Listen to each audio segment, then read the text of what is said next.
जय हिंद। हम लोग पिछले क्लास में देखे थे भाग वन कंप्लीट हो गया। हम लोग आज स्टार्ट करने जा रहे हैं भाग टू। भाग टू में जो लेसन का नाम है नागरिकता। हम लोग जानेंगे नागरिकता क्या होता है, सिटीजनशिप इंग्लिश में कहते हैं। हम लोग जानते हैं नागरिकता क्या होता है। कोई भी देश अपने मूल निवासियों को कुछ विशेष अधिकार देता है। इन अधिकारों को हम नागरिकता कहते हैं। जैसे हम लोग का नागरिकता, जैसे हम लोग आधार कार्ड बनाने जाते हैं या पैन कार्ड बनाने जाते हैं तो हम लोग बहुत जल्दी बन जाता है। ये हम लोगों का एक अधिकार दिया गया है। जो हम लोग का भारत में जो नागरिकता है वो एकहरी नागरिकता है। एकहरी कहने का मतलब हम केवल देश के नागरिक हैं, राज्यों का नहीं, बल्कि राज्यों का हम लोग निवासी हैं। हम लोग का जो नागरिकता है वो ब्रिटेन से लाया गया है। भारत में नागरिकता ब्रिटेन से लिया गया है। जो नागरिकता पर पहली बार विवरण अरस्तु ने दिया था। नागरिकता का पहली बार चर्चा अरस्तु ने किया था। भारत की नागरिक अधिनियम 1955 पर आधारित नागरिकता में पहली बार संशोधन 1986 में किया गया था। नागरिक होने के कारण हम लोग बताए, अभी एग्जाम्पल में बताए थे, नागरिक होने के कारण पैन कार्ड, आधार कार्ड बहुत आसानी से बन जाता है। और जैसे वो गैर नागरिक को यह सुविधा उपलब्ध नहीं, जैसे कोई अमेरिका से आया भारत में, क्या वो पैन कार्ड नहीं बनवा सकता क्योंकि वह भारत के नागरिक नहीं है। ये हम लोग जाने नागरिकता के कुछ विशेष नॉलेज। अब हम लोग स्टार्ट करेंगे अनुच्छेद 5 से 11। हम लोग भाग 1 में देखे थे अनुच्छेद 1 से 4 तक। हम लोग अनुच्छेद स्टार्ट करेंगे 5 से 11 तक। आइए स्टार्ट करते हैं। आइए हम लोग देखते हैं अनुच्छेद 5। अनुच्छेद 5 में कहता है प्रारंभ में नागरिकता। प्रारंभ में नागरिकता कहने का मतलब है कि जब संविधान बन के तैयार हुआ तो यह बोला गया कि नागरिकता किसको दी जानी चाहिए, किसको नहीं दी नहीं जानी चाहिए। तो ये अनुच्छेद 5 में कहा गया कि जब संविधान बना उसके बाद जो भारत के अंदर पहले से रह रहा उसको, अनुच्छेद 5 में कहा गया जो भारत के अंदर पहले से रह रहा है उसका नागरिकता दी जाएगी। अनुच्छेद 6 में हम कहता है कि वैसा व्यक्ति जो, जैसे मान लो देश आज़ाद हो रहा था, उसके देश आज़ाद होने के पहले कुछ लोगों का पता चल गया था कि देश आज़ाद होने वाला, जिसके चलते कुछ लोग भारत से पाकिस्तान जाने लगे थे और पाकिस्तान से भारत आने लगे थे। तो वैसा व्यक्ति जो मतलब देश आज़ाद होने के पहले पाकिस्तान में चला गया, लेकिन उसको किसी कारणवश पाकिस्तान में मन नहीं लगा तो वह भारत में आ गया। लेकिन हमारा संविधान उस समय बन रहा था तो इसमें कहा गया कि इसको नागरिकता दी जानी चाहिए, नहीं दी जानी चाहिए। इसके लिए एक परमिट रूल लाया गया। यह परमिट रूल 19 जुलाई 1948 में लागू हुआ।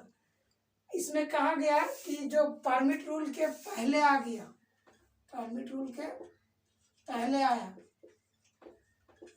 परमिट रूल के लागू होने के पहले आया, उसको नो टेंशन।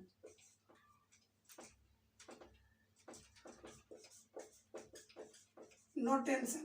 जो परमिट रूल के बाद आया, परमिट रूल के बाद आया, उसको एक पर्चा भरना पड़ेगा और 6 माह इंतजार करना पड़ेगा। उसके बाद इसको भारत की नागरिकता दी जाएगी। जैसे उदाहरण के तौर पर मिल्खा सिंह, जब मिल्खा सिंह पाकिस्तान में थे तो पाकिस्तान ने उनके माता पिता को मतलब बेरहमी से हत्या करवा दिया, जिसके चलते मिल्खा सिंह भारत में आए।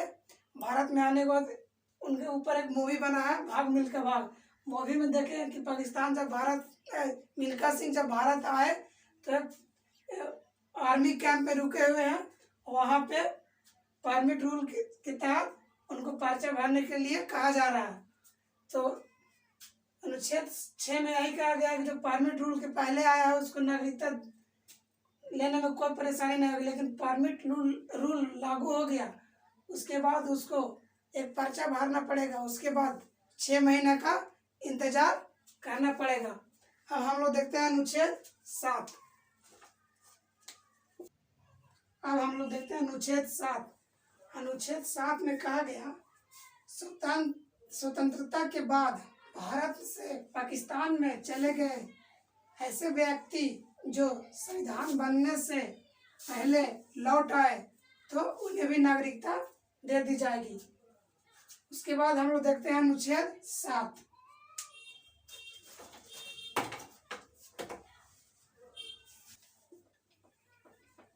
अब हम लोग देखते हैं अनुच्छेद 8। अनुच्छेद 8। अनुच्छेद 8 में कहा गया है विदेशी ब्राह्मण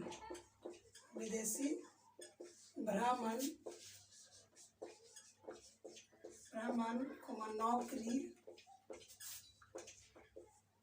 शिक्षा। अनुच्छेद 8 में कहा गया है कि मान लो कोई व्यक्ति विदेश गया है या फिर नौकरी करने के लिए गया है या पढ़ने के लिए गया है तो उसका नागरिकता नहीं ले सकते हैं, समाप्त नहीं होगी। अब ऐसा थोड़ी बात है कि वहाँ पे रहने के लिए गया है, वहाँ पे वो घूमने के लिए गया है या फिर नौकरी के सिलसिला अपना जीविका पालन करने के लिए गया है या पढ़ने के लिए गया है तो उसका नागरिकता समाप्त नहीं होगी। अनुच्छेद 8 में कहा गया। अनुच्छेद 9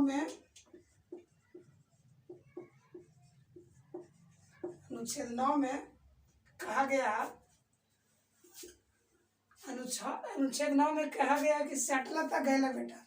इसका मतलब है कि जहाँ विदेश में घूमने के लिए गया या विदेश में पढ़ने के लिए गया या विदेशी में नौकरी कर रहा है, लेकिन अगर वहाँ की नागरिकता ली तो भारत में इसका नागरिकता समाप्त हो जाएगी।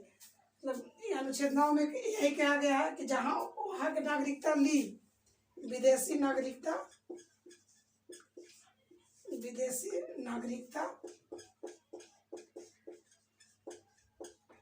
जहाँ विदेशी नागरिकता ली वैसा ही भारत का नागरिकता उसका खत्म हो जाएगा। अब हम लोग देखते हैं अनुच्छेद, इसका एग्जाम्पल समझते हैं। जैसे सानिया मिर्जा वहाँ पाकिस्तान में अपना पति के नाम पे तहलका मचैले और वहीं इंडिया में अपना नाम पे तहलका मचैले, तो उसका बेटा चाहेगा तो इंडिया में भी ले सकता है नागरिकता और पाकिस्तान में भी ले सकता है। लेकिन हमारे जो गृह मंत्रालय वो भी नज़र करके रखे हैं कि जहाँ सानिया मिर्जा जहाँ पाकिस्तान की नागरिकता लेगी वैसा ही भारत की नागरिकता समाप्त कर दी जाएगी। हम लोग देखते हैं अनुच्छेद 10। अब हम लोग देखते हैं अनुच्छेद 10। अनुच्छेद 10 में कहा गया है कि व्यक्ति का नागरिकता तब तक नहीं छीनी जाएगी जब तक कि कोई मतलब गलत काम नहीं किया हो या देश विरोधी काम नहीं किया हो। अनुच्छेद 10 में कहा गया है कि देश विरोधी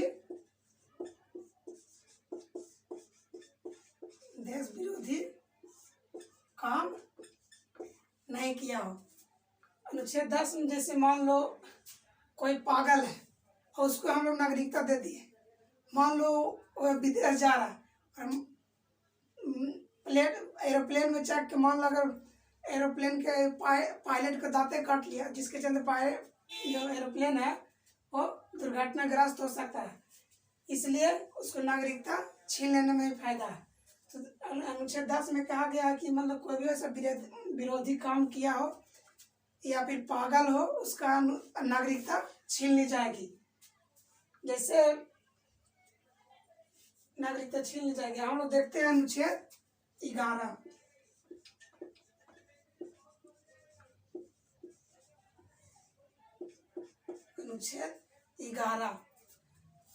अनुच्छेद 11 में देखते हैं जैसे हम लोग जब संविधान बन रहा था उस समय नागरिकता पर विशेष रूप से ध्यान नहीं दिया गया। उस समय बोला गया कि जैसे जैसे नागरिकता के ये कानून का जरूरी पड़ेगा वैसे वैसे नागरिकता कानून में संशोधन किया जाएगा। इसके लिए संसद को जिम्मेदारी दिया गया कि नागरिकता के संबंधित कानून बना सके। तो अनुच्छेद 11 में यही किया गया है, संसद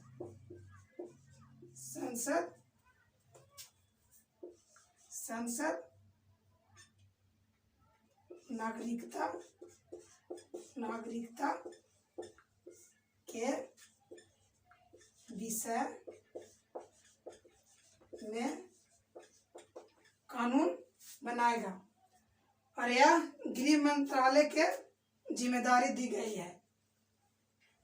अब हम लोग देखते हैं नागरिकता प्राप्त करने की विधियां।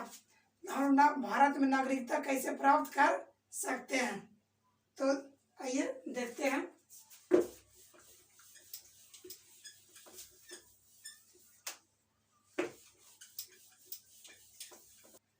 अब हम लोग देखेंगे नागरिकता प्राप्त करने की कौन कौन सी विधियां हैं, नागरिकता कैसे हम लोग ले सकते हैं भारत में। पहला जो सबसे पहले नागरिकता अधिनियम सिटीजनशिप एक्ट 1955 में नियम लाया गया। इस नियम में कहा गया है कि नागरिकता 5 तरीका से मिल सकता है। पहला, जन्म के आधार पर नागरिकता। जैसे मान लो कि जन्म के आधार पर नागरिकता का मतलब है, कहने का है कि वैसा व्यक्ति जिसका जन्म भारत में हुआ और भारत में हुआ हो या फिर उनके माता पिता भारत के नागरिक हो तो उन्हें नागरिकता अधिनियम के तहत उनको नागरिकता प्राप्त मिल जाएगी। जैसे हम लोग जन्म यहीं हुआ है, हम लोग का माता पिता भारत के नागरिक थे, जिसके चलते हम लोग के नागरिकता आसानी से मिल गई। जैसे हम आधार कार्ड बनाने जाते हैं तो बहुत आसानी से बन जाता है। दूसरा है वंश के आधार पे। मान लो इस स्वतः भारत जब स्वतंत्र हुआ था तो स्वतंत्रता के लिए विदेश में भी आंदोलन चलाया जा रहा था। मान लो वो आंदोलन करने के लिए विदेश में गया, मान लो वहाँ पे बच्चा का जन्म हुआ, तो क्या उनको हम लोग नागरिकता नहीं देंगे? उनको नागरिकता देंगे, क्योंकि जो उनका वंश है वो भारत में जन्म लिया था, वो भारत के नागरिक है, इसलिए उनको हम लोग नागरिकता देंगे। तीसरा आता है पंजीकरण। पंजीकरण में होता है कि वैसा व्यक्ति जो लगातार 7 साल तक भारत में रहा हो उसको भी हम लोग नागरिकता दे सकते हैं, लेकिन अब उसको घटा के 5 साल कर दिया गया है। और देशीकरण में होगा कि वैसा व्यक्ति जो भारत के कोई भाषा जानता हो या भारत के प्रति सकारात्मक सोच रखता हो या फिर वैज्ञानिक या कला में निपुण हो, लगातार साथ ही भारत में 10 साल तक रहा हो, तो उसको भी हम लोग भारत की नागरिकता दे देंगे। और एक 5वां है अर्जित भूमि। अर्जित भूमि का मतलब कहने का है कि जैसे कोई भी देश को हम लोग भारत में मिलाए उस वहाँ के लोगों का नागरिकता देना। जैसे एग्जाम्पल के तौर पे सिक्किम को जब हम लोग भारत में मिला है, तो भारत जो सिक्किम के लोग था उन लोगों को भी हम लोग नागरिकता दी। इस तरह से भाग 2 समाप्त हो गया है। अब अगले क्लास में हम लोग देखेंगे NRI के NRC के बारे में। तो चलिए अगले क्लास में हम लोग अब मिलेंगे। जय हिंद।